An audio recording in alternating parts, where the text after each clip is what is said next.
Jefatura.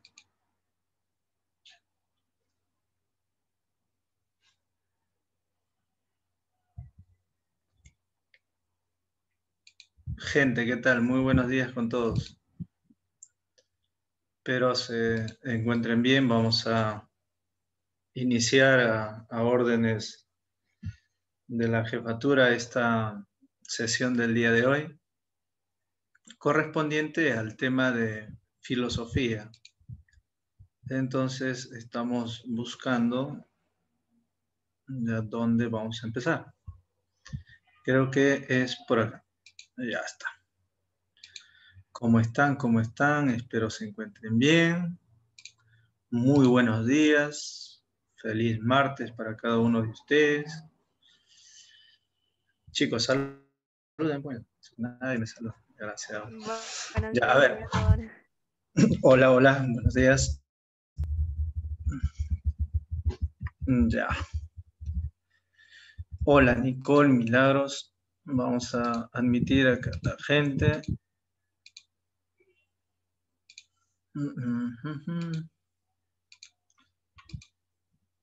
A ver, a ver.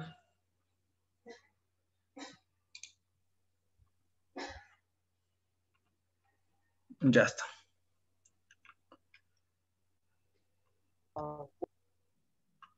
Entonces, vamos por acá. Bien, una vez a este físico llamado Einstein le preguntaron acerca de Dios, si él creía en Dios o no, ¿no? Ahí como puedes ver en la pantalla dice, Einstein solo creía en el Dios de Spinoza. ¿Sabes cómo es ese Dios? Generalmente cuando hablamos acerca de Dios nos imaginamos con ciertas características. Esas características generalmente son características extraterrenales, extramateriales.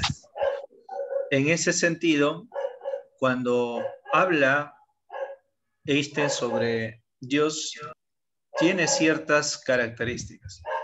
Entonces, cuando Einstein daba alguna conferencia en las numerosas universidades, dice, la pregunta recurrente que le hacían los estudiantes era, ¿cree usted en Dios? Y él respondía, creo en el Dios de Spinoza. Einstein y Spinoza, Tratado Teológico Político, dice. Palabras de Albert Einstein sobre la existencia de Dios. La traducción literal sería, creo en el Dios de Spinoza que revela, ¿no? que se revela en la armonía ordenada de lo que existe, no en un Dios que se preocupa por el destino y las acciones de los seres humanos. Albert Einstein pronunció estas palabras cuando se preguntó si creía en Dios el rabino Herbert Goldstein. Entonces, más adelante podemos interpretar a Spinoza con esta famosa traducción, más que traducción, interpretación que hace Anand Dilbar del Dios de Spinoza, que dice de la siguiente manera. Ya, obviamente acá no quiero ni siquiera volver los ateos porque es una mirada muy distinta de lo que plantea o de la noción que tenemos de Dios. ¿Ya? ¿Qué cosa es lo que dice? Este Dios de Spinoza para Anand Dilbar se traduce de la siguiente manera, ¿no? Deja ya de estar rezando y dándote golpes. Oye, gente, no boicotee la clase. Ya, continuamos, ¿ya? Deja de estar rezando y dándote golpes en el pecho. Lo que quiero que hagas es que salgas al mundo a disfrutar de tu vida. Quiero que goces, que cantes, que te diviertas y que disfrutes de todo lo que he hecho para ti. Deja ya de ir a esos templos lúgubres, oscuros y fríos que tú mismo construiste y que dices que son mi casa. Mi casa está en las montañas, en los bosques, los ríos, los lagos, las playas. Allí es donde vivo y allí expreso mi amor por ti. Deja de culparme de tu vida miserable, miserable. Yo nunca te dije que había nada mal en ti o que eras un pecador o que tu sexualidad fuera algo malo. El sexo es un regalo que te he dado y con él que puedes expresar tu amor, tu éxtasis, tu alegría. Así que no me culpes a mí por todo lo que te han hecho creer. Deja ya de estar leyendo supuestas escrituras sagradas que nada tienen que ver conmigo. Si no puedes leerme en un amanecer, en un paisaje, en la mirada de tus amigos, en los ojos de de tu hijito, no me encontrarás en ningún libro. Confía en mí y deja de pedirme. ¿Me vas a decir a mí cómo debo hacer o cómo hacer mi trabajo? Deja de tenerme tanto miedo, yo no te juzgo, ni te critico, ni me enojo, ni me molesto, ni castigo. Yo soy puro amor, deja de pedirme perdón, no hay nada que perdonar. Si yo te hice, yo te llené de pasiones, de limitaciones, de placeres, de sentimientos, de necesidades, de incoherencias, de libre albedrío. ¿Cómo puedo culparte si respondes a algo que yo puse en ti? ¿Cómo puedo castigarte por ser como eres si yo soy el que te hice? ¿Crees que podría yo crear un lugar para quemar a todos mis hijos que se porten mal por el resto de la eternidad? ¿Qué clase de Dios puede hacer eso? Olvídate de cualquier tipo de mandamientos, de cualquier tipo de leyes. Esas son artimañas para manipularte, para controlarte, que solo crean culpa en ti. Respeta a tus semejantes y no hagas lo que no quieras para ti. Lo único que te pido es que pongas atención en tu vida, que tu estado de alerta sea tu guía. Amado mío, esta vida no es una prueba, ni un escalón, ni un paso en el camino, ni un ensayo, ni un preludio hacia el paraíso. Esta vida es lo único que hay aquí y ahora y lo único que necesitas. Te he hecho absolutamente libre, no hay premios ni castigos, no hay pecados ni virtudes, nadie lleva un marcador, nadie lleva un registro, oye pecador, eres absolutamente libre para crear en tu vida un cielo o un infierno. No te podría decir si hay algo después de esta vida, pero te puedo dar un consejo, vive como si no lo hubiera, como si esta fuera tu única oportunidad de disfrutar, de amar, de existir. Así si no hay nada, pues habrás disfrutado de la oportunidad que te di y si lo hay, ten por seguro que no te voy a preguntar si te portaste bien o mal, te voy a preguntar, ¿te gustó? ¿Te divertiste? ¿Qué fue lo que más disfrutaste? ¿Qué aprendiste? Deja de creer en mí. Creer es suponer, adivinar, imaginar. Yo no quiero que creas en mí, quiero que me sientas en ti, quiero que me sientas en ti cuando besas a tu amada, cuando arropas a tu hijita, cuando acaricias a tu perro, Fido, cuando te bañas en el mar. Deja de alabarme. ¿Qué clase de Dios ególatra crees que soy? Me aburre que me alaben, me harta que me agradezcan. ¿Te sientes agradecido? Demuéstralo cuidando de ti, de tu salud, de tus relaciones, del mundo. ¿Te sientes mirado, sobrecogido? Expresa tu alegría. Esa es la forma de alabarme. Deja de complicarte las cosas y de repetir como un loro lo que te han enseñado acerca de mí. Lo único seguro es que estás aquí, que estás vivo, que este mundo está lleno de maravillas. ¿Para qué necesitas más milagros? ¿Para qué tantas explicaciones? No me busques afuera, no me encontrarás, búscame dentro, allí estoy latiendo en ti. Ese es el famoso o la famosa interpretación que se hace pues del Dios de Spinoza. ¿Ya? ¿Alguna vez habías escuchado del Dios de Spinoza? Respóndeme en el chat. No, profe. ¿Qué les ha parecido? ¿Vibrante? ¿Se van a cambiar de Dios? No. No, no, no, profe. No, dice no. Pequeño fragmento, dice mi amigo Budai. Yo soy el Dios. Claro, es un Dios en sí mismo. ¿Dios de qué?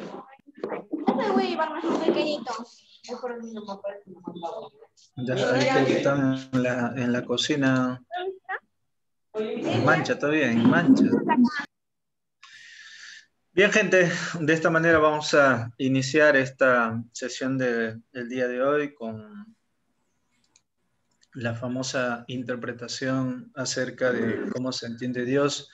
Spinoza es un filósofo bastante interesante que posteriormente va a ser tomado en cuenta por la filosofía hegeliana. Hegel es un autor del siglo XIX cuyo desarrollo intelectual también va a ser influido por Spinoza, porque Hegel es panlogista. O sea, panlogista significa que él considera que todo lo real es racional, o sea, que todo, en otras palabras, es Dios, ¿no? Y que Dios se expresa a través de todo lo que tú estás viendo, que es muy distinto a esa creencia de un Dios alejado de la materialidad que tú estás viendo. Y eso es bastante importante.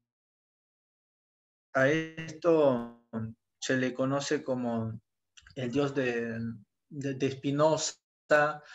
Esta Profesor, concepción, por cierto, se le conoce como panteísmo. ¿Ya? Por ejemplo, acá los incas eran panteístas. O sea, la bestialidad española, la brutalidad española, no pensaba pues de que los incas creían, o sea, que cuando decían el dios sol, no se referían al dios sol como una entidad viva, sino que el sol era como una expresión de Dios, porque no solamente era el sol, sino también la luna, o sea que para la creencia indígena, Dios se manifestaba a través de la naturaleza, por eso que ellos eran panteístas y es algo que los españoles no comprendieron porque pensaron que los dioses que ellos adoraban eran dioses pues que vivían o que eran representaciones de la materialidad nada más, ¿no? Eso es bastante importante entender, ¿ya? ¿Alguien quería hablar? lo he escrito, profesor. Ah, ok. Uday dice, hablando en el plano actual, los que integran el SUTEP son panteístas, o bueno, sería correcto llamarlos así. ¿Por qué? No podemos categorizar, Uday, panteístas en el sentido de, SUTEP es una organización, ¿no?, de docentes que aglomera pues a todo un conjunto de posiciones, de creencias, de tendencias, ¿no? O sea, el SUTEP no es una persona. El SUTEP, si bien es cierto, es una institución, pero no es una institución religiosa, sino que es una institución que ciertamente tiene afiliados con distintas posiciones, distintas creencias. Entonces no podríamos llamar al SUTE panteístas, a menos que todos los que se afilian en este sindicato unitario de trabajadores de educación del Perú, que es el famoso SUTEP, sean pues creyentes de un Dios, ¿no?, que está presente en la naturaleza. No sé si me dejo entender, Uday. Todo claro, profesor. Claro, entonces ese es el detalle. A mí, por ejemplo, ¿no? Si yo les pregunto, ¿todo católico es cristiano? Ahí sí es otra cosa, ¿no? ¿Todo católico es panteísta? Eso sería falso, pues no todo católico es panteísta, pero los católicos creen pues en un Dios mmm, alejado de la materialidad, ¿no? Profe, ¿cómo panteísta? Ya, Nicole, significa panteísmo de que Dios es la mismísima expresión de la naturaleza. O sea, no es un Dios, a esto se llama trascendente, ¿no? No es un Dios alejado de su creación. Es un Dios que se expresa en la naturaleza. Por ejemplo, si en algún momento te has encontrado con un panteísta, te va a decir, Dios está en la mirada de tu hijo. ¿Qué andas buscando fuera? ¿Qué andas buscando en un templo? No, Dios está en las montañas, está en los ríos, está en el ocaso. Mira qué maravilloso es cuando el sol comienza a salir y ves, pues, ¿no?, todo un panorama espectacular. Ahí se está expresando Dios. A eso se llama panteísta. Los incas eran panteístas porque creían en las divinidades como el puma, ¿no? Como la mama pacha, por ejemplo, por eso eran panteístas, ¿no? No sé si se entendió, Nicole. Ok, entonces vamos por acá. Por favor, vamos por acá. Vamos a omitir a Claudio y a Fabricio, ¿ya?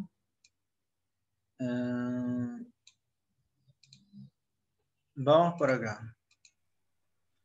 Y claro, la interpretación de Dios no solamente pues se da desde esos dos ámbitos, ¿no? Existen más ámbitos de estudio seguramente sobre Dios, ¿ya? Vamos por aquí. Entonces, entramos a la filosofía moderna. Habíamos hablado de lo que es la filosofía medieval y lo que es la filosofía antigua, ¿no? Los temas son muy distintos. En la antigüedad, ¿no? En la etapa de Sócrates, por ejemplo, se hablaba acerca del hombre. En la etapa de Aristóteles y Platón se hablaba acerca de la esencia de toda esta existencia, ¿no? No del principio, no de aquel elemento que lo ha originado todo como era en la etapa cosmológica. En esta etapa moderna, ya en realidad se le conoce como una etapa de un sistema, el cual pues estamos viviendo hasta ahora, ¿no? Esta clasificación de moderna, en realidad, muchachos, es la consolidación de un sistema que tú muy bien conoces, que es el capitalismo. Y acá vamos a justamente hacer algunas aclaraciones bastante importantes y por qué evidentemente surge esta etapa del desarrollo de este sistema, ¿ya? Antiguamente se clasificaba la historia y hay algunos profesores de historia que para vergüenza todavía siguen clasificando de esta manera la historia. Edad antigua, edad media, edad moderna. Evidentemente el maestro de la academia virtual ya te habrá señalado de que esta es una clasificación pues antigua, ¿ya? Por cierto, ¿se está visualizando bien la diapositiva? Confírmenme. Sí, profesor. Ya. Ahí está mi amigo Cristian, cree en su mamapacha, dice. Bien, entonces, tú te das cuenta acá, hay una división, ¿cierto? Edad antigua, edad media, edad moderna, edad contemporánea. No voy a preguntar cuántos de acá creen en esa división, ¿ya? Una cosa es creer, otra cosa que es así, o sea, según un estudio científico. Entonces, para muestra nada más algo sencillo. Mira, edad antigua, edad moderna. Imaginen por qué le pusieron edad media. ¿Por qué creen que le han puesto edad media? Medio, Edad media. ¿Ah? Facilito. en el medio. Porque está en el medio. O sea que acá no ha habido un análisis, no ha habido pues un proceso de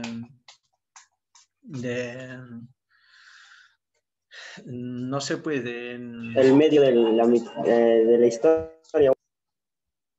Claro, o sea, supuestamente está entre la antigua y está entre la moderna, ¿no? Por eso le han puesto media.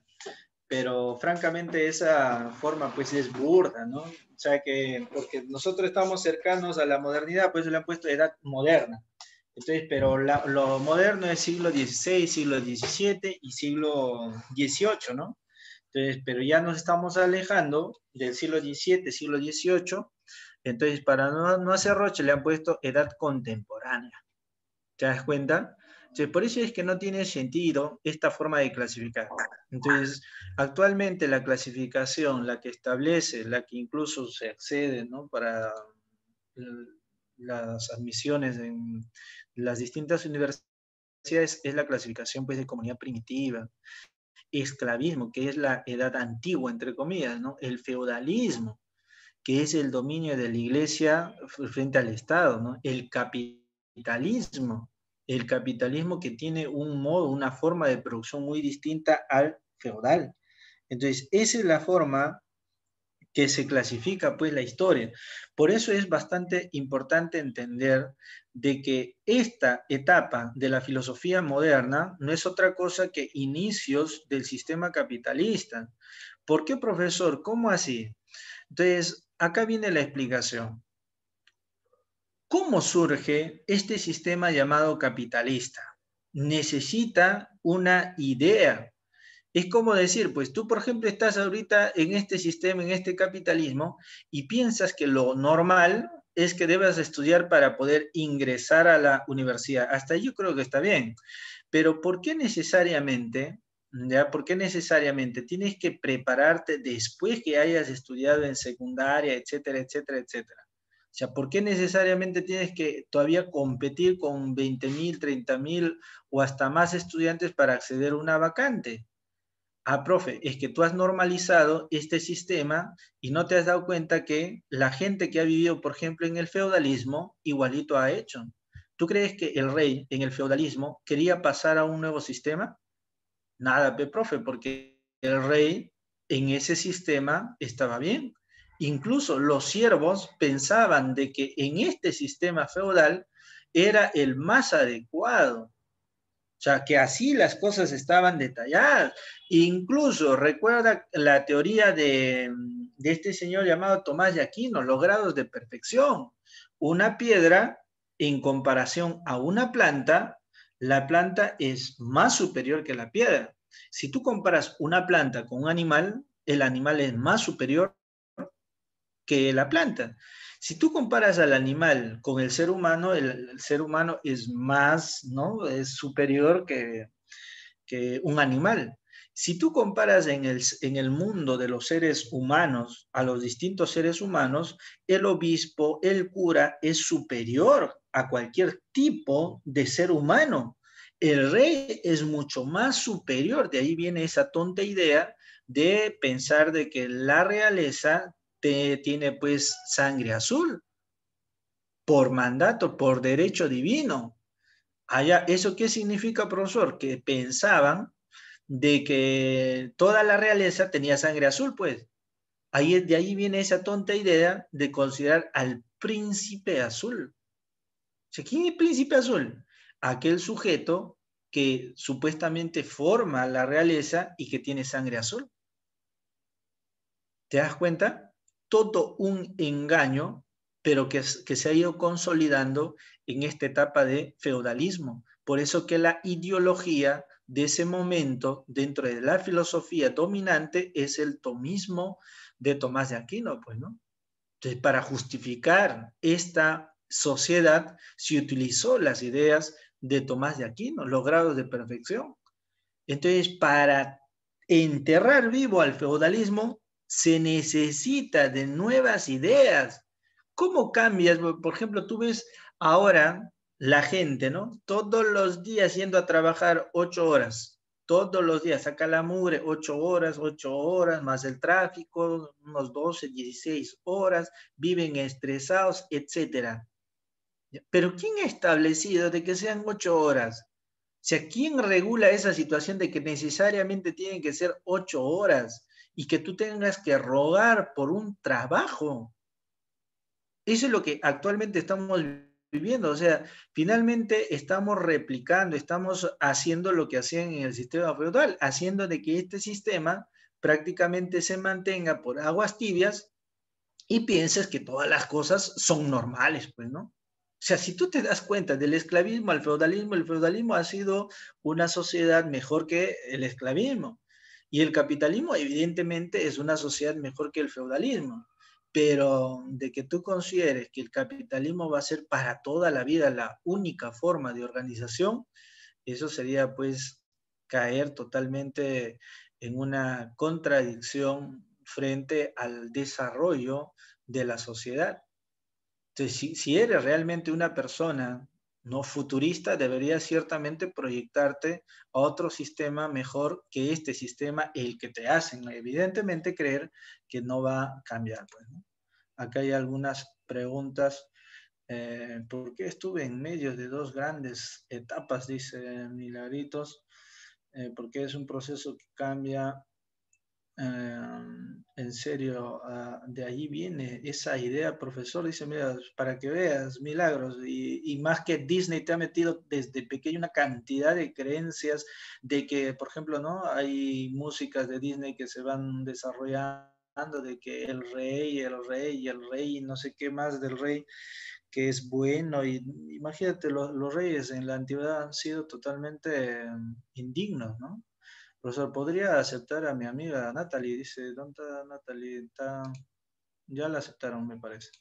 Ya, sí, en serio, Disney es muy idealista, demasiado milagros. O sea, en el caso de Disney, desde pequeñitos les hacen pensar de que, por ejemplo, ¿no? Las princesas, todo el mundo quiere ser princesa, todo el mundo quiere hacer su quinceañero, pero ¿tú sabes cómo han sido las princesas? Ahí está, María Antonieta, un ejemplo, nada, es una señorita vaga, totalmente echada a las cuestiones materiales, no le interesó absolutamente si su pueblo estaba que se moría de Es que hambre, etcétera, etcétera. Entonces, rapidito muchachos, para poder pasar a la siguiente PPT. ¿Había alguien que quería hablar? ¿Nadie? Ya, rapidito. En el caso del término Burgos, ¿cómo es que nace esta nueva clase social llamada la burguesía? Explico acá y bastante atención, ¿ya? Recuerda que de feudo a feudo, poco a poco comenzó a desarrollarse lo que es el comercio, ¿ya? Y poco a poco estos feudos, ¿ya? Estos son feudos, o sea, tierras del rey, ¿no? Entonces, un reino, otro reino, otro reino. Pero de feudo a feudo, ya comenzó a desarrollarse lo que es el comercio. A eso que tú llamas, pues, ¿no? El intercambio de especies, o sea, el trueque. De acá llevaban, pues, hasta el otro feudo y no era, pues, no había carro en ese momento. Tenían que ir a pie y con algunos, algunos animales de carga, ¿no? Entonces, al ir de feudo a feudo, ya poco a poco se fueron estableciendo los primeros lugares de descanso. Esos primeros lugares de descanso, como las ciudades de Florencia, que en el feudalismo no existieron, comenzaron a establecerse como ciudades. Entonces, poco a poco, la gente ya no iba pues de feudo a feudo. Yo producía carne, me sobraba, o quería no comprar, quería intercambiar con este otro feudo que producía maíz, entonces tenía que viajar. Pero poco a poco acá se fue desarrollando un mercado bastante importante y muchos de aquellos que escaparon de estos feudos fueron consolidándose en estas ciudades. Por ejemplo, ahí está la familia de los Medici, que fueron grandes burgueses de ese entonces, que financiaron investigaciones. Estos no financiaban pues nada. Entonces, poco a poco se fue desarrollando esa nueva clase social llamada burguesía. Entonces, esa burguesía se fue adueñando de qué cosa? Del dinero, pues. Acumularon grandes cantidades de dinero, financiaron investigaciones, etcétera, etcétera. Entonces, ¿qué cosa ocurrió, profesor? Ocurrió de que esta ciudad, esta primera ciudad, se denominó Burgos, que posteriormente hace alusión a lo que es la burguesía que es esa clase social que surge en esta necesidad de intercambio comercial. Entonces, pero esa burguesía no tiene control de todo el sistema, pues. Esa burguesía tenía que seguir pagando, ¿no? Tributos al rey, a la corona. Entonces, por eso es que acá estos burgueses, esta nueva clase social, necesita, ¿qué cosa? Una nueva ideología, necesita una nueva idea dentro de todo este sistema, ¿no? Que cambie toda la sociedad. Entonces, esta burguesía es la que va a desarrollar más adelante un proceso revolucionario. Por ejemplo, uno de los procesos revolucionarios más candentes y fuertes que ha existido en la historia y que es el hito de la revolución del sistema capitalista o la revolución de esta clase social que se ha convertido pues en capitalismo, ya es la Revolución Francesa. La Revolución Francesa es el hito máximo de la revolución de esta clase social llamada burguesía. Pues, ¿cómo fue esa revolución? Ha sido con cánticos, han ido, pues, no sé, a Puta. pedirle al señor rey de que deje la corona. No, pues a todo el mundo lo han guillotinado. Incluso han dicho, a ver, ese príncipe azul traigan, a ver, vamos a comprobar si tiene sangre azul o no. ¡Plah! No tiene sangre azul, tiene sangre roja, desgraciado, nos han estado engañando. Entonces, así surge la burguesía, pero la burguesía, como te digo, necesita una ideología, necesita esa ideología que desplace las viejas ideas del feudalismo y se constituya una nueva sociedad en base a esas nuevas ideas revolucionarias para ese entonces. Eso es lo que ocurre y de ahí surge este proceso de desarrollo de la filosofía conocida como la filosofía moderna. ¿Hasta ahí alguna pregunta?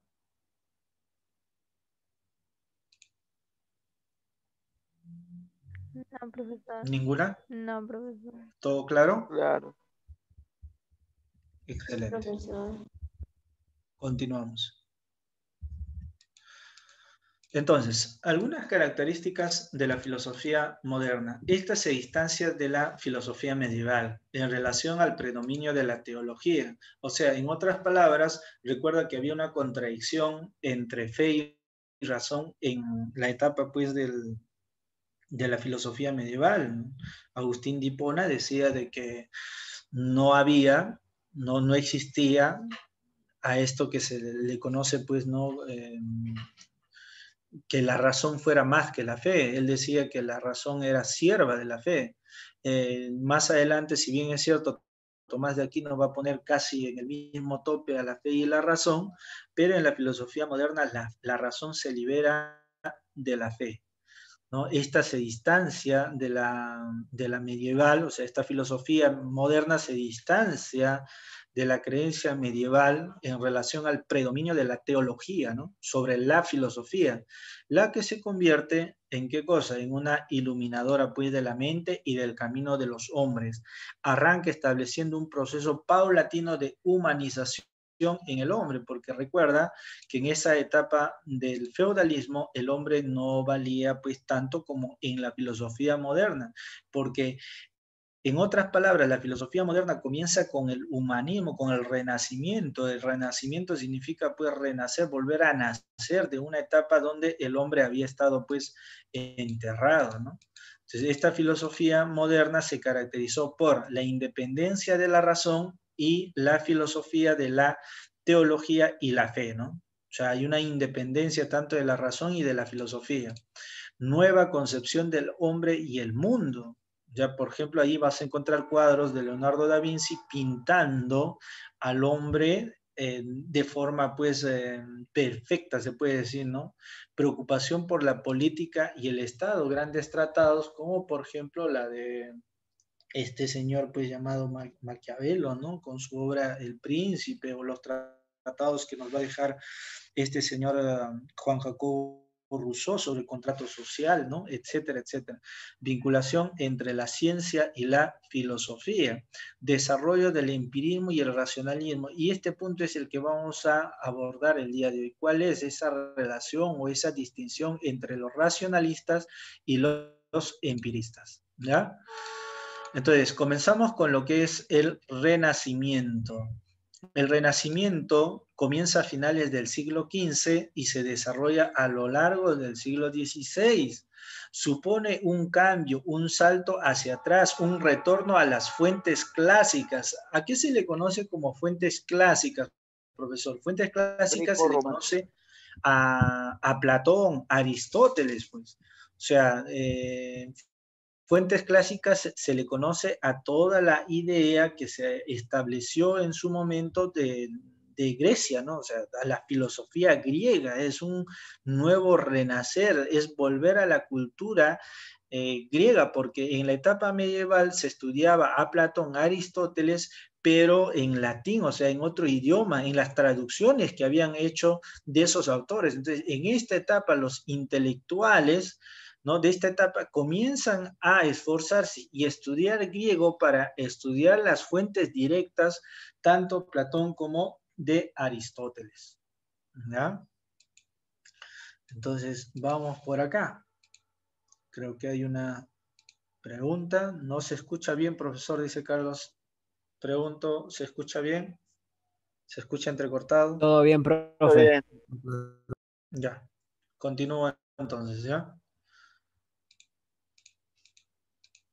Ya. Renacimiento, rechazo al mundo medieval contra la filosofía escolástica, la admiración por los clásicos, autonomía de la experiencia y la razón, ya, separación de la filosofía de la religión, secularización y laicismo.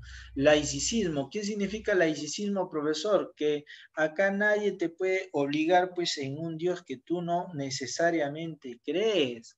O sea, nadie puede decirte en qué Dios creer, o si no crees que te voy a colgar, te voy a matar, sino que cada quien es libre de creer pues en lo que considera. Claro que para ese entonces todo el mundo creía en Dios, pues, ¿no?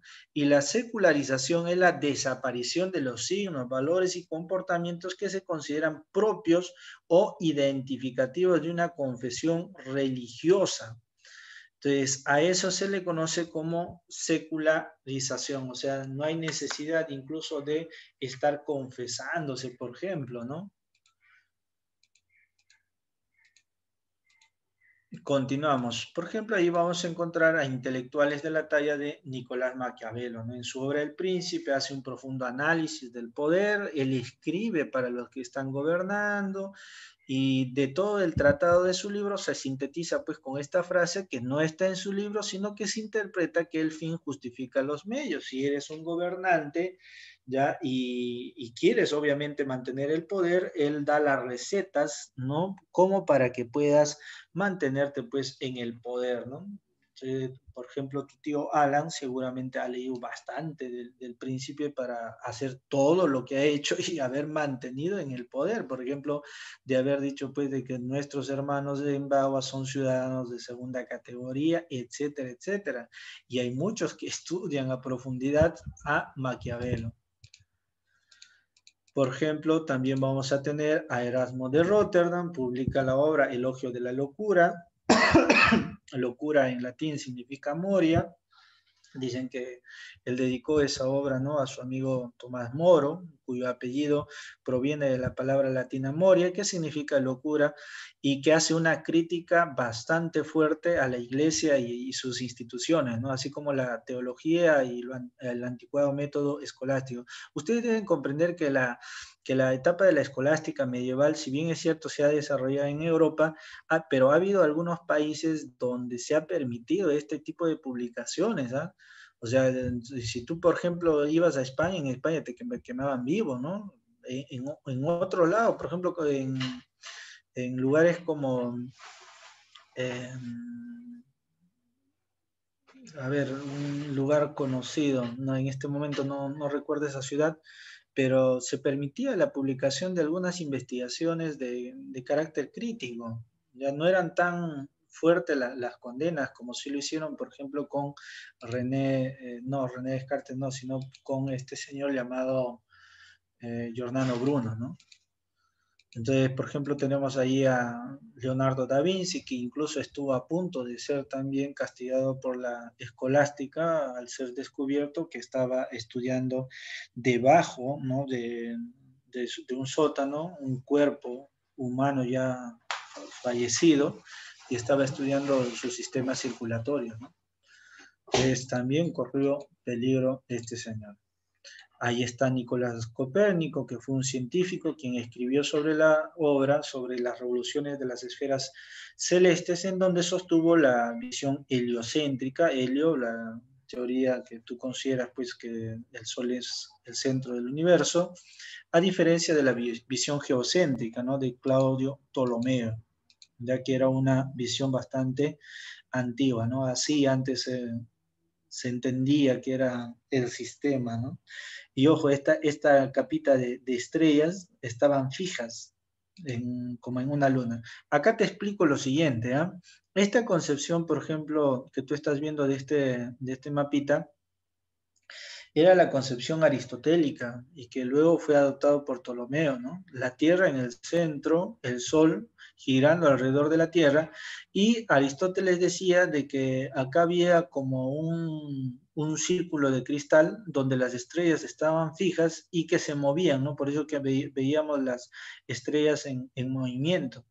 Entonces, más adelante, Copérnico no estuvo de acuerdo de que la Tierra esté en el centro del universo, sino que eh, sostuvo la teoría heliocéntrica.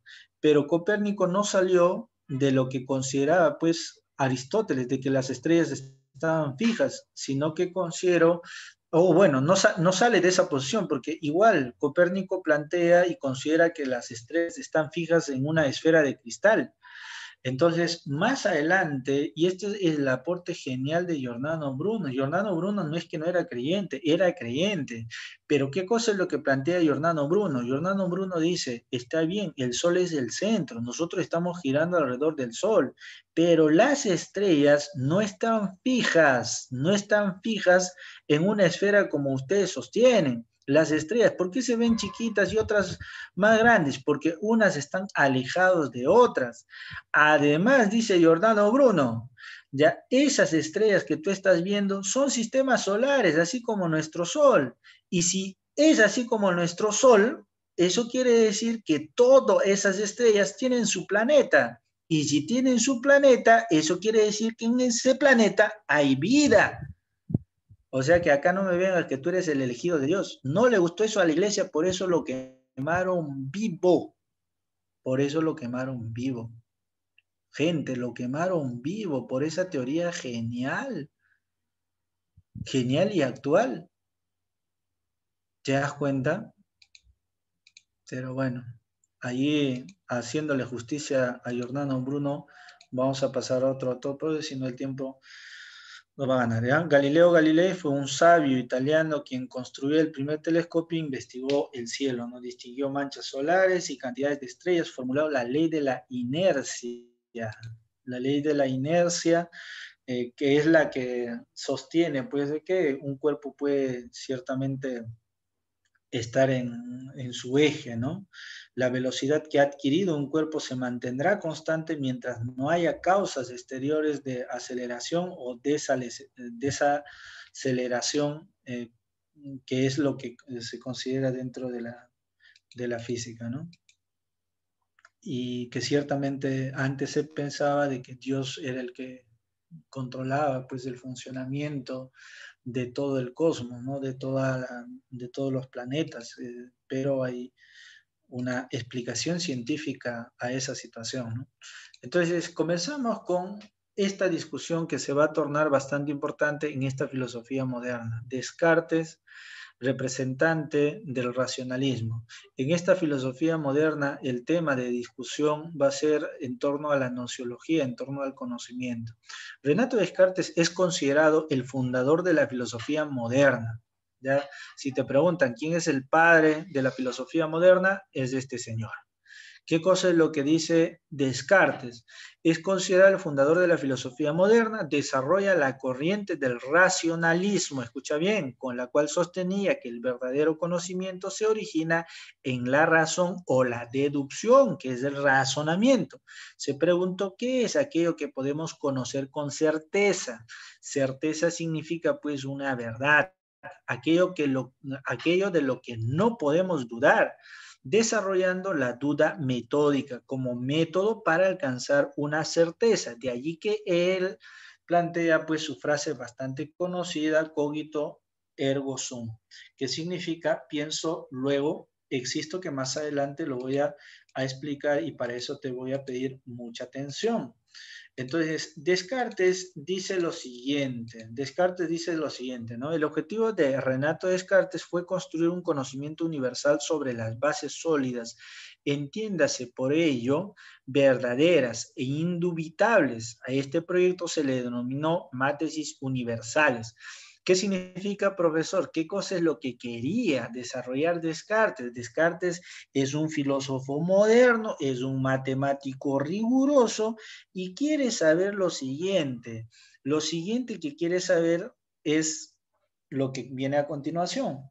¿Cómo estar seguro de que lo que hasta ahora sabemos es cierto?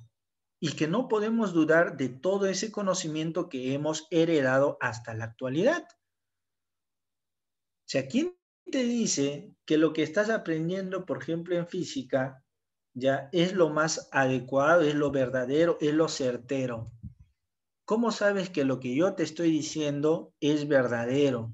¿Cómo sabes que hasta ahora todo el conocimiento que has constituido es verdadero? Entonces, imagínate si ahora estamos así, en los tiempos de Descartes, ¿cómo estarían? ¿Te das cuenta?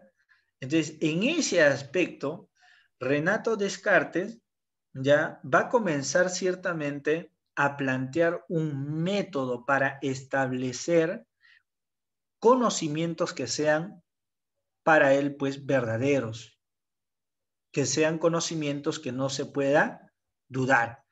De ahí que establece este método denominado la duda metódica, ¿ya?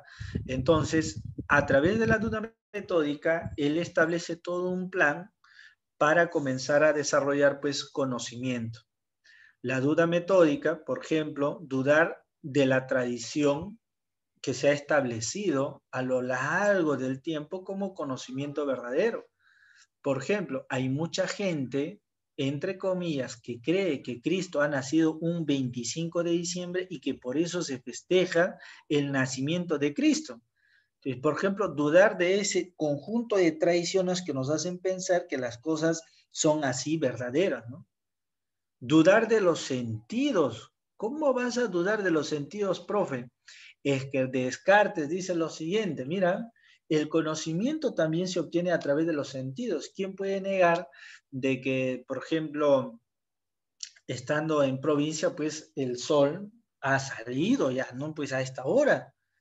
Pero ese acontecimiento es bastante interesante y Descartes se da cuenta de algo, que cuando nace o cuando sale el sol, sale pues algo pequeño, ¿no? Cuando está al mediodía, vuelve un poco más grande. Y cuando está en el ocaso, o sea, cuando ya está escondiéndose, el sol es mucho más grande. Entonces Descartes dice lo siguiente, ¿no? ¿Qué demonios ha pasado? Es que el sol está creciendo, se achica, ¿qué cosa? Descartes se da cuenta de que los sentidos son los que hacen que los objetos tiendan a cambiar pues de forma, de tamaño, etc. Entonces, Descartes dice, si una vez mis sentidos me han engañado, ¿cómo puedo estar seguro que mis sentidos me dicen la verdad? Entonces, de los sentidos, voy a comenzar a dudar indudablemente. Yo no puedo fiarme ningún conocimiento que provenga de mis sentidos. ¿Te das cuenta de eso? O sea, si tus sentidos te han engañado no solo una vez, ¿eh?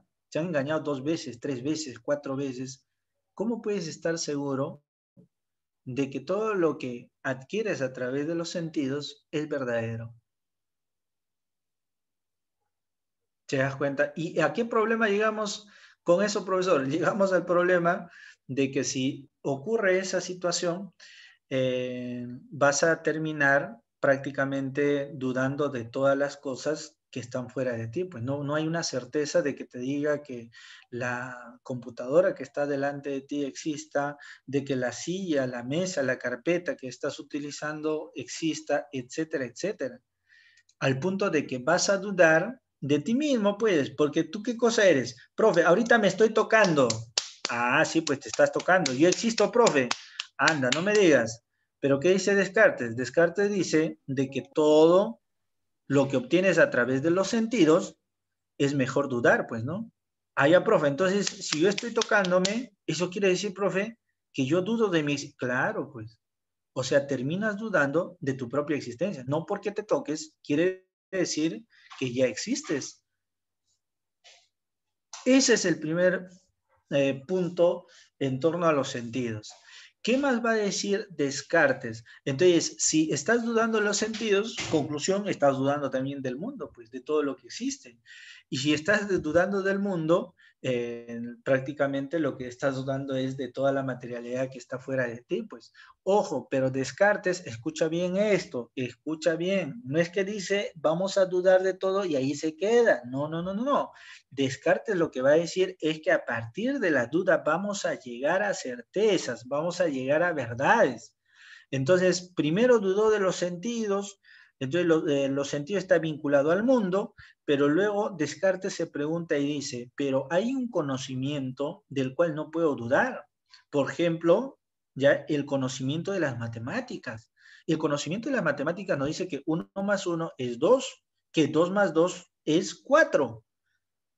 Que un triángulo, ¿no? La sumatoria de sus ángulos internos es 180. De eso no podemos dudar. ¿Te das cuenta? Entonces, allí Descartes dice, ¿no? A diferencia de los conocimientos que son, ¿no? A diferencia de los conocimientos que son a través de los sentidos y que yo a partir de eso voy a dudar, los conocimientos que son racionales, de eso no puedo dudar. Esos sí son claros y son evidentes. O sea, todo conocimiento debe tener estas dos características para Descartes, que tienen que ser claros y evidentes. ¿Ya? Entonces, ese conocimiento de 2 más 2 es 4 es un conocimiento claro y evidente, no es como el sol que está cambiando, ¿no? Pero Descartes dice, ¿y qué tal hay un genio maligno? Se inventa un genio maligno de las matemáticas o de la razón que me hace pensar de que 2 más 2 es 4 cuando en realidad es 3. Entonces Descartes llega a la conclusión de dudar de la razón.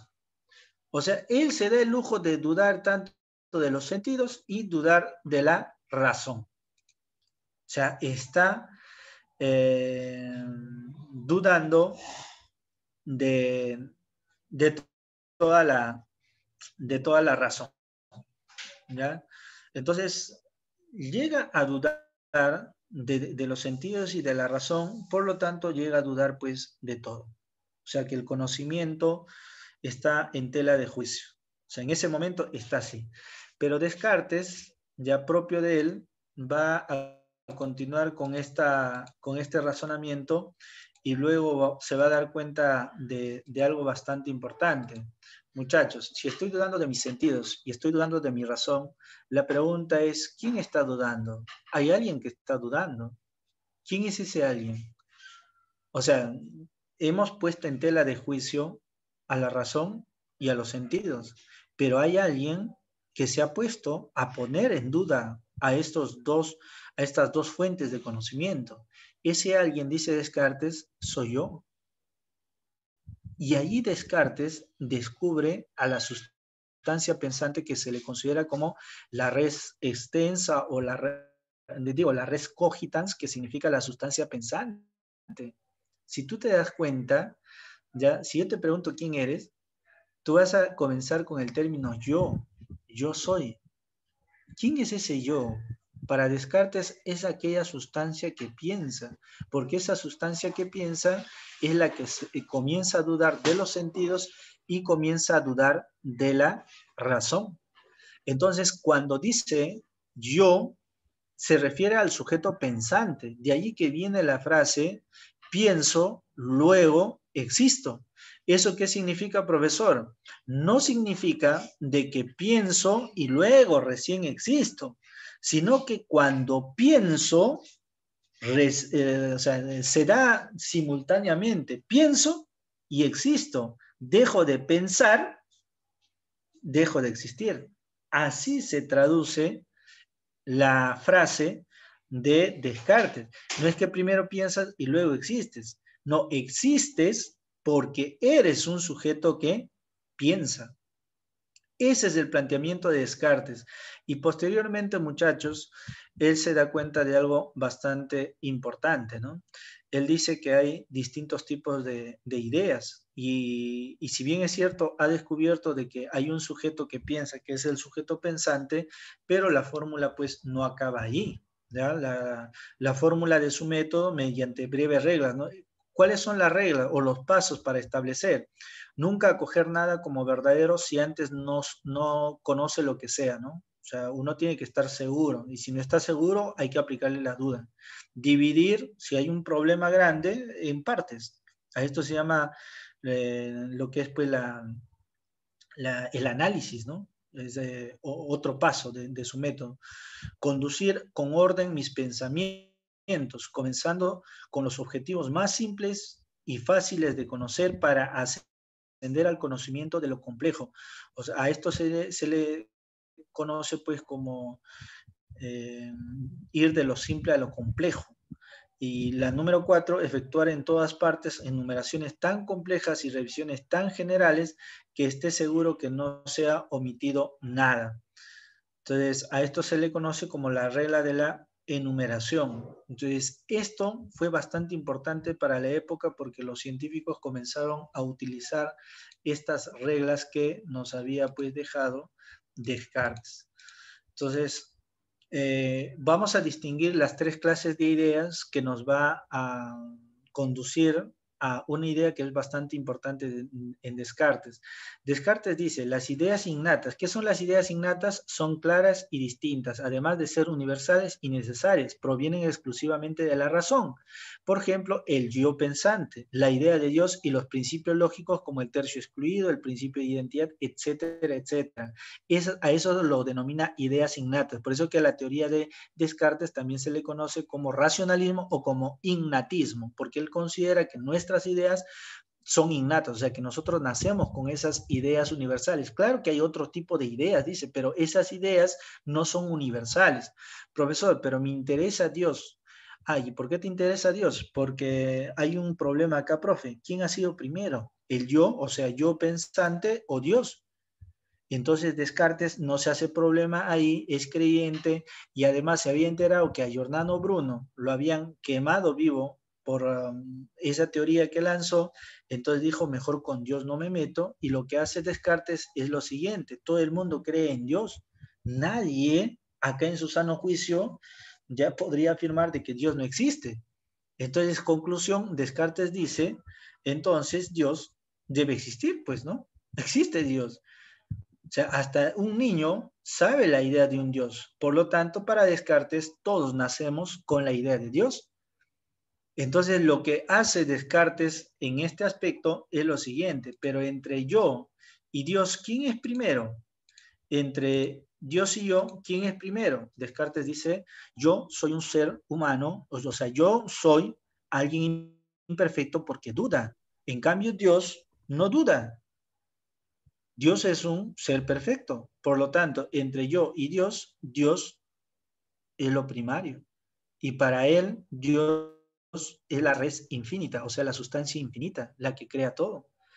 Y además, de ahí saben a dónde va a concluir Descartes. Dice, Dios, al ser perfecto, tiene las mejores o las peores cualidades. Tiene las mejores cualidades. Y una de sus cualidades, ¿qué cosa es? ¿Ser malo o ser bueno? Ser bueno, pues si son las mejores. Y si es bueno, ¿te engaña o no te engaña? Ah, profe, no me engaña, pues. Y si no te engaña, su creación, lo que está fuera de ti, ¿existe o no existe? Anda, profe, sí existe, pues si no te engaña, entonces lo que ha creado existe. Ahí nace la res extensa. Por eso que en Descartes vas a encontrar la sustancia pensante, que soy yo, la res infinita, que es Dios, y la res extensa, que es la sustancia material. O sea, en otras palabras, Descartes lo que está dando es todo un argumento para que tanto el químico, el físico, el biólogo pueda estudiar ahora sí con fundamento la realidad. Ese es Descartes. Ahí se establece lo que son las ideas innatas. Las ideas adventicias son ideas adquiridas a través de los sentidos, pero como los sentidos te engañan, son ideas que no son universales, pues que no son 100% verdaderas, se puede decir, ¿no? El sabor, el olor, el color, el sonido, etc.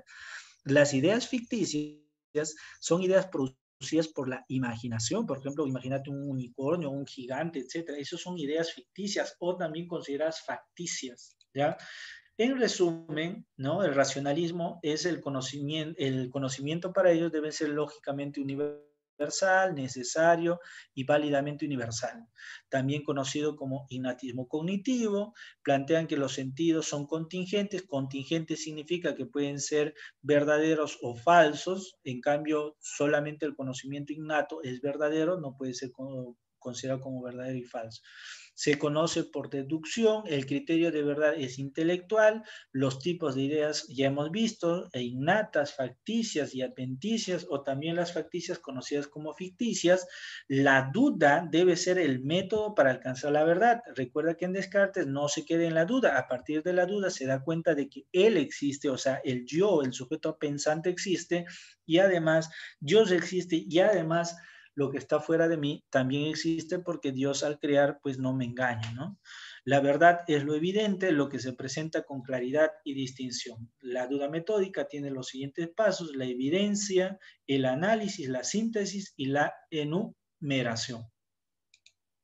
Pasamos a lo que va a plantear John Locke, que es el que va a contradecir pues a la posición de Descartes y a los racionalistas. ¿Ya? John Locke es el fundador de la corriente denominada empirismo. Así como hay racionalismo, también hay empirismo, o sea, todo lo contrario. El empirismo se va a fundamentar, va a plantear de que el conocimiento no surge pues de la razón, o sea, nosotros no nacemos con ideas, Descartes. Tú dices que la idea de Dios desde que nosotros nacemos ya se establece y eso es totalmente falso. ¿A quién quieres engañar? Acá todos ustedes han sido influenciados por alguien mayor o no. ¿Quién les ha metido la idea de Dios? ¿Alguien? Ustedes han nacido con la idea de Dios. Si fuese así, un loco, dice, un niño, todos creerían pues en Dios. Pero un niño que tiene 2, 3 años cree en Dios, no, pues. Eso le ha metido su tía religiosa, su papá es religioso. Eso es lo que va a plantear John Locke. Entonces, todas las ideas ya no han nacido con nosotros. Para John Locke, nosotros nacemos con una hoja en blanco y eso es bastante importante, muchachos. ¿Ah? A eso se llama tabula rasa. Tabula rasa significa que nosotros hemos nacido con una hoja en blanco en la cabeza. En cambio, para Descartes sería la tábula plena. Tábula plena significa que tú ya has nacido con ideas. En cambio, la tabula rasa es nacer sin nada, sí, todos blanquitos, blancos, sin nada en la cabeza. ¿Eso qué significa, profesor? Significa de que si tú has nacido con una hojita en blanco en la cabeza, quiere decir que todos somos iguales, pues. Eso significa de que acá no hay rey, no hay papa, etcétera, que va a estar sobre ti. Entonces, de ahí viene esto de la libertad, de lo que es la fraternidad, la igualdad. Ya no hay eso de la igualdad por derecho divino que se consideraba, ¿no? O ni siquiera se considera igualdad por derecho divino, pues en el feudal, allí era pues por mandato divino, había una diferencia.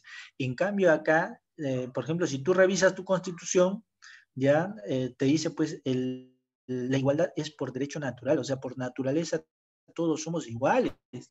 Entonces, vamos a comprobar si ese príncipe tiene sangre azul. Trae a ver, pum, corta el cuello. No, mira, tiene sangre roja igual que nosotros.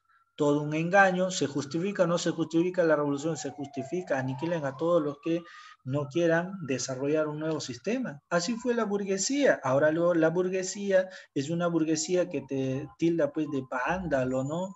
De violento, etcétera, etcétera. Pero la burguesía, ¿qué fue? En sus inicios, cuando cambió el sistema, pues fue bastante revolucionaria, fue bastante violenta, así fue. Entonces, Luke es un tipo que le da cimientos, pues, eh, a todo este desarrollo de criterios, ¿no? A este nivel, ¿no? De desarrollo ideológico del sistema pues capitalista, ¿no?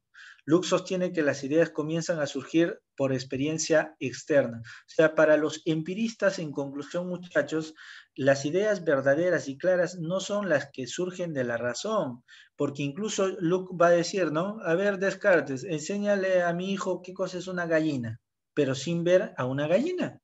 Entonces, Descartes se esforzará, ¿no? Dirá, mira la gallina, hijo, mira, tiene un pico, ¿no? Y tiene plumas, y las plumas son, o sea, racionalmente lo va a explicar, pero ¿no sería más sencillo que tú le enseñes una gallina en la experiencia y le digas, ¿esa es una gallina? ¿Cuál es más claro y evidente, señor Descartes? Van a decir los empiristas, ¿no?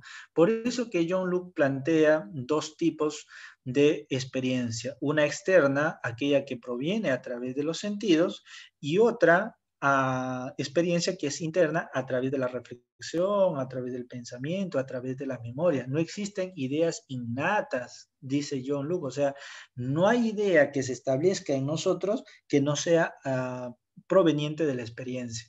En su obra, ¿no? Sobre el entendimiento humano, justamente va a utilizar pues la siguiente expresión, ¿no? No hay nada en las ideas que no hayan estado antes en la experiencia, pues no, que no hayan estado antes en los sentidos. No hay nada en el pensamiento, en la idea, en la conciencia que no haya estado antes en los sentidos. Distinguió entre ideas simples, ideas complejas. Las ideas simples, por ejemplo, el amarillo, el color, ¿no? De amarillo, el frío, el calor, son ideas simples.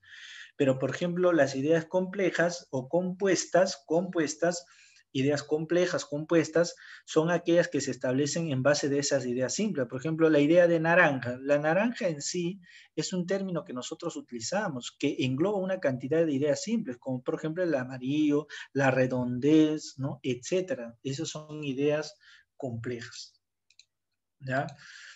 En resumen, ahí vas a encontrar a otros autores que lo vamos a mencionar.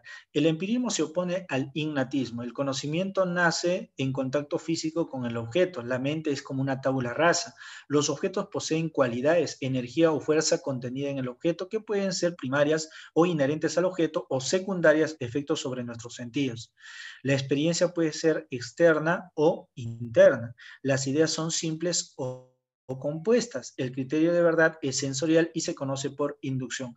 Acá hay dos autores que son bastante importantes. Uno de ellos es este señor llamado John Berkeley. Si bien es cierto, los empiristas dicen que el conocimiento surge de la experiencia, pero hay algo bastante importante en este aspecto. Cuando tú, por ejemplo, te relacionas con una manzana, tú no captas la esencia de la manzana. Si bien es cierto, tú te relacionas con ese objeto, pero lo que tú captas de esa manzana, en otras palabras, es su color. O sea, ¿tú qué cosa captas a través de tus sentidos? El color, la forma, ¿ya? A través del tacto, si es duro, si es suave, pero tú no captas manzana. Manzana es una categoría que tú estás utilizando. Por eso que este señor John Locke va a decir que, bueno, si bien es cierto, tú intentas ciertamente concebir, entender que es una manzana o establecer o el objeto manzana, pero con los sentidos tú no captas manzana, pues tú captas cualidades de la manzana. En otras palabras, captas las características de la manzana. Tú nunca vas a captar el objeto manzana, la esencia. O sea, tus sentidos no están capacitados para captar la esencia de algo. Y la esencia de algo en realidad no es otra cosa que la suma de las características de ese algo que estás captando. Por ejemplo, una manzana, un tomate. Un tomate, cuando tú miras un tomate es rojo, ¿ya? Tú describes al tomate en sus características y lo que tú captas a través de la experiencia, a través de los sentidos, son las características de ese objeto. Tú no captas el tomate, tú captas las características del tomate. Por eso que este padre, ¿no? Este obispo, George Berkeley, va a decir lo siguiente, pues. Va a decir que lo que tú captas, el tomate, por ejemplo, lo que está en tu cabeza, el tomate, que es una percepción, ¿ya? En realidad es algo que existe en tu cabeza nada más. Para él, las cosas en el mundo no existen, simplemente son percepciones. O sea, en otras palabras, él va a plantear que somos como un retroproyector que al estar avanzando, al estar caminando, proyecta la realidad, proyecta sus percepciones a la realidad. La materialidad no existe. Materia es igual a idea para Berkeley. Es como un proyector que está caminando y proyectando imágenes. Nada más, eso es lo que eres.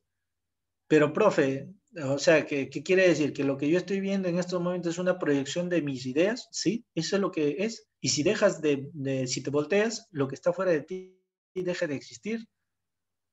¿Cómo es eso, profe? Pero yo, por ejemplo, ahorita estoy atendiendo la clase y atrás mi vecina está chismoseando con mi otra vecina. Entonces, ¿cómo las escucho? Si no las puedo captar, no las puedo ver. Ah, ya. ¿Qué dice Berkeley? Berkeley no es tonto. Bajo la percepción de Dios, nosotros existimos. O sea, Dios no, percibe todo el universo y eso hace que en la percepción de Dios todos nosotros estemos existiendo. Pero existimos como qué? Como idea nada más. Y por último está David Hume que dice pues lo siguiente, ¿no? Considera que la realidad no es más que impresiones. ¿Cómo es eso, profesor? Una cosa es la idea, otra cosa es la impresión. La impresión es lo que tú estás viendo en estos momentos, es vivo. Por ejemplo, la pantalla blanca, ahorita estás viendo y eso es una impresión, pero si más adelante te recuerdas de esta pantalla blanca, esa es una idea. Entonces, entre idea e impresión, ¿qué cosa es lo que existe? Son las impresiones. Si existe o no el mundo objetivo es para mí un problema insoluble. A eso se llama agnosticismo. Cuestiona lo que señala como falsas ideas las ideas de sustancia y de causalidad. Establecemos relaciones de causa y efecto en base a la costumbre nada más. En otras palabras, para David Hume, las sustancias como el yo existente de Descartes simplemente son palabrejas. Yo existo, yo es una idea, pero ¿en qué se sostiene? ¿En qué impresión? ¿Dónde está ese yo? ¿Se puede ver a través de los sentidos? No, pues, por lo tanto no existe. El Dios también es una idea, pero a diferencia de la idea, recuerda que la idea no es otra cosa como la copia de la impresión. Si Dios es una idea, ¿dónde está su impresión? No hay impresión, por lo tanto, esa idea no existe. Las cosas, profesor, las cosas sí, en absoluto, existen porque son impresiones, ¿no? Pero hay una cosa, ¿te impresiona el objeto tomate o te impresiona la característica del tomate, el rojo, que es redondo? Eso te impresiona. Por lo tanto, tú no puedes afirmar de que las cosas te impresionan porque tú no captas las cosas. ¿Tú captas qué cosas? Las características de las cosas. Por lo tanto, para David Hume, sencillamente ninguna de estas tres sustancias existe. Conclusión, nada existe. David Hume. Pero bueno, tampoco él dice, pues no podemos considerar eso, ¿no? Por costumbre en realidad tenemos que utilizar, porque si hay un robo, ¿a quién le echamos la culpa? Pues no, si nada existe, ni el yo, ni Dios, ni lo que hay en la naturaleza. Eso es David Hume.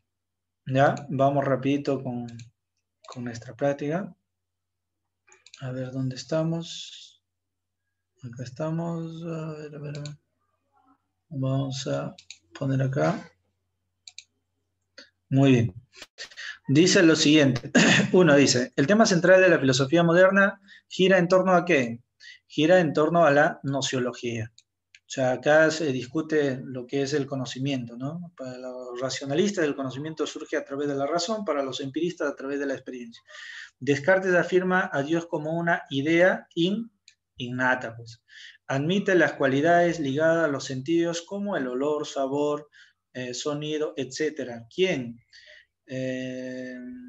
Cualidades ligadas a sensaciones. Sostenía, una cosa es una colección de ideas. ¿Quién es el Hume? Pues, ¿no? Simplemente una cosa es la relación de... pero está hablando de cualidades. Hume no habla de cualidades, ¿no? Quien habla de cualidades es el señor Locke. John Locke, ¿ya? Ay. 4 dice, niega la posibilidad del conocimiento y de la ciencia porque todo saber procede de las impresiones. Escucha del término impresiones, ese es Hume. David Hume. 5 dice, el pensamiento cartesiano pretendió consolidar la filosofía como ¿qué cosa? Exclusivo, ser racional, encargado de generar cambios de la realidad, posibilidad de conocer las esencias, camino no, pues no, un contenido exclusivamente del ser racional. 6. El criterio de certeza que de acuerdo a Descartes permite conocer las verdades que puede encontrar es el criterio de certeza que de acuerdo a Descartes permite reconocer las verdades es la evidencia, ¿no? O sea, es la única forma de establecer la verdad. El punto de partida de la demostración cartesiana de la existencia de Dios, ¿cuál es?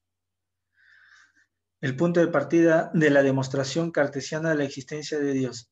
El innatismo del alma, la duda metódica, la existencia del ser, la realidad del yo, la reafirmación de la sustancia. ¿Cuál sería?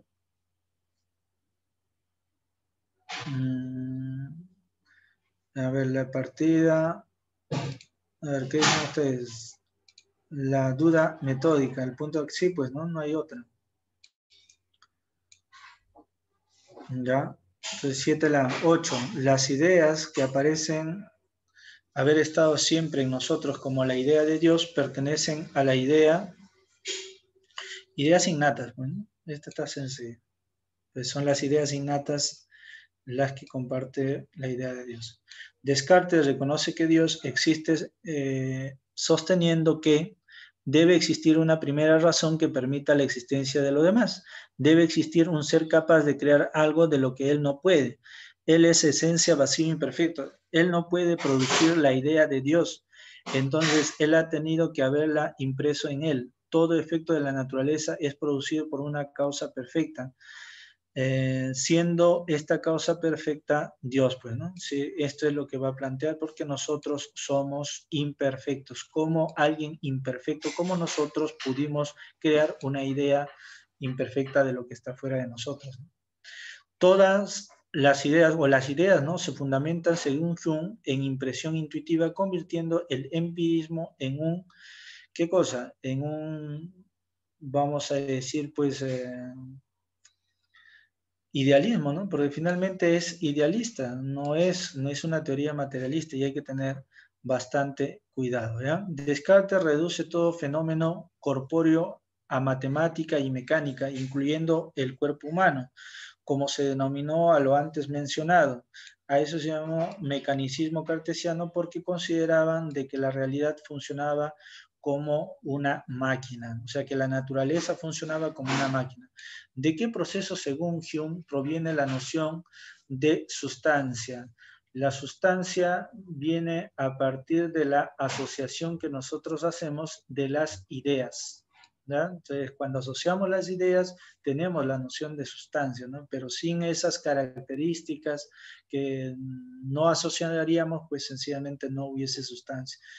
¿Qué es el yo para Hume? No existe una realidad suprema, nace del problema moral, contiene solo imágenes en forma de impresiones, es un haz de percepciones o contenido en la conciencia y carentes de sustancia, claro, de una realidad sustancial, pues no simplemente son percepciones, nada más. 14. ¿Qué son las ideas según Hume? Representaciones, imágenes e impresiones, ¿no? Nada más son representaciones. ¿Ya? Y 15, afirmar que nada asegura que una causa genere un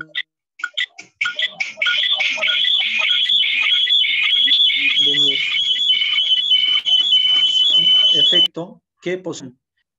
¿Ya? Muy bien, gente, hasta ahí nos vamos a quedar. Un abrazo para